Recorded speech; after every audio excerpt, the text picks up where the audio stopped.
sometimes it helps not to have glasses on. Yeah. I need glasses to work, but for something like this, because you want it to be loose, so you need it wet. That's water. And you can, and to start off with, you can either use watercolour paper, or this is excellent. This gallery pad here, it's got a texture to it. If you want to buy some of that today and fasten that down, if you want to pass that round, that's excellent, that one. And then you've got acrylic boards, which you found, haven't you, Julie? This doesn't work for proper acrylic as well. But for acrylic ink, it's ace. It's really good. That's what I did this one in. Canvas that was. And that one. Those are both using a board. Because the paint splits differently on board than it does on the canvases, and it splits beautifully on the canvas board. I'm going to just do a random canvas today, but obviously if it's paper, it's got to be fastened down, and you'll think, because it cockles a lot, dry it and it will stretch back. You don't need to worry about it. It looks as if it isn't going to, but it's surprising how much weller you can give it. Right, so I'm going to go landscape way with this today. And I'm going to start off with a nice, unusual colour, and I love this. This is Payne's Grey, and it's not like Payne's Grey you see with anything else. So we'll just go straight in with it. And I'm going to use this as my drip tray. I do apologise to the ladies on that side, because you're not going to see anything happening. So you're using a lot of water, and you're using a lot of, you've got to have your paint ready on the go and start to let it split.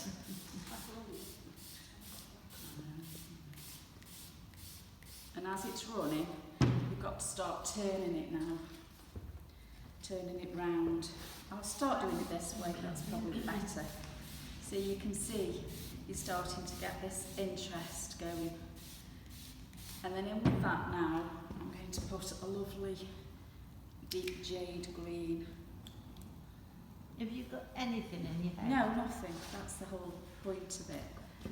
So, and then perhaps a bit of phthalo blue, Julie's favourite colour. Ooh. That's why it is messy, because you can make some spillage, knocking your bottles over, because it all happens quite quickly. So you're going down, again turning, spraying.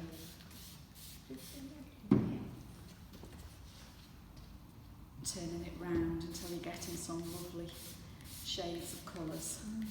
And as long as it doesn't dry, you can keep playing with it, you can keep moving it the whole time.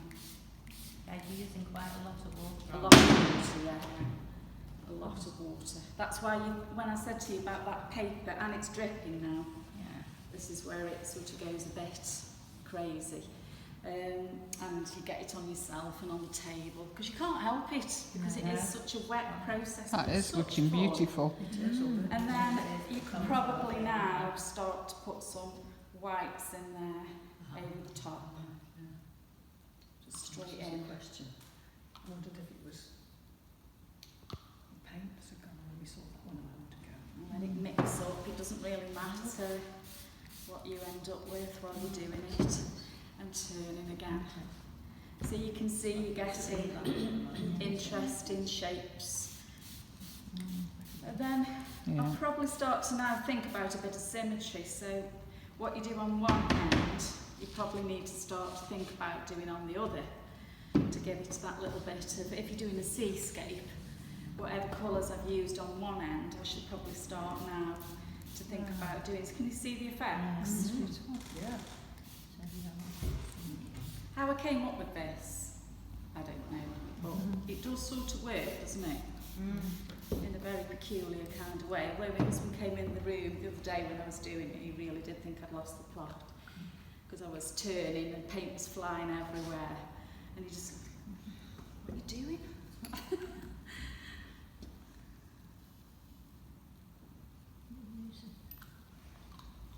There's Sometimes you can go in with it all at once, it doesn't really matter what you do.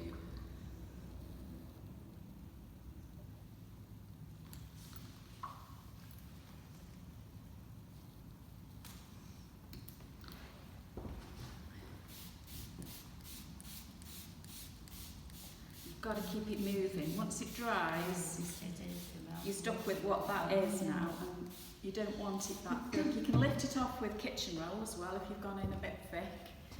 So that there is too solid.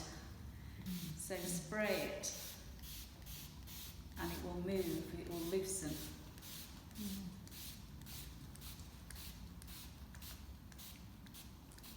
And then perhaps a bit of white in there. See how it's changed here? Yeah, That's completely changed.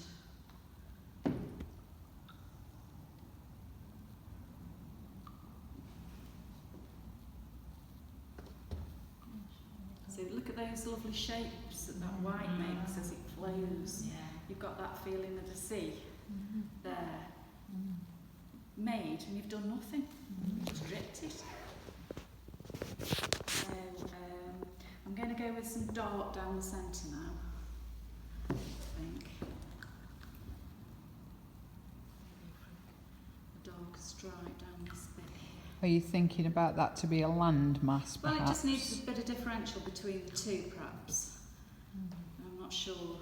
What you don't ever want to do is to turn it landscape when you're making it, because it will drip down. All the colours will be horrendous. Julie tried that, didn't you, when we were doing it the other day? And it really, really doesn't work very well. I think it mixes them too much. It is. I messed up. Hold my hands up. Could someone just refill me that, please, with a bit of water? Thank you. It just needs a bit more water going out. And you can just tip it in. That's great.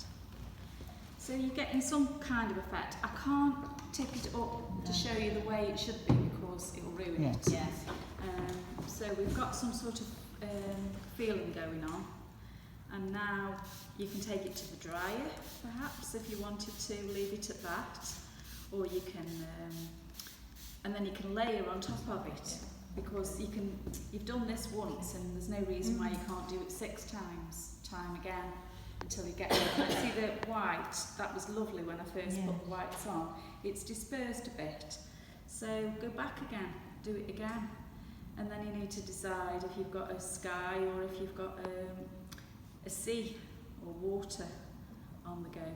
You can let it dry and then you can put toothbrush splashes on it. You can put the gold on it. You can do it while I'm talking now. I can add some gold to it. See how that goes. Looks a bit thin still. Drop some in. Okay, it's a little bit thin. A minute the gold. Try pouring some down. See how that it's sort of splitting, which is nice actually. Yeah. We've got that nice Like split sand. of gold as you're going down. You don't want it in the sky. No. Obviously that wouldn't work. Until it's dry, then you can add things, but you know, until things dry, you need to be really careful. It's interesting the way it's split and gone sideways. Yeah. Is it because it's metallic, that one? What is the gold? Yeah. The gold is... Yeah. So you're getting that kind of sea feel, aren't you, at the bottom there, which I've created in that one. Which you probably all thought today was incredibly clever. Now you know it's just a Swiss. How easy is it? You know? The difficulty thing at the end really is deciding what you want to do with it, what way up it is, and how you want it to look, what kind of feel that you want for it. Is the gold leaf gold? No, it's what Anita showed us the other day. And again, I can't praise Anita enough, because I come to these classes, and I think I said to you a while ago, there's never a time when I come to Anita's class when I don't learn something. And she showed us these bronzes, and you mix them. They're all called bronze, but they're actually come in shades of gold, copper, and silver, but you mix them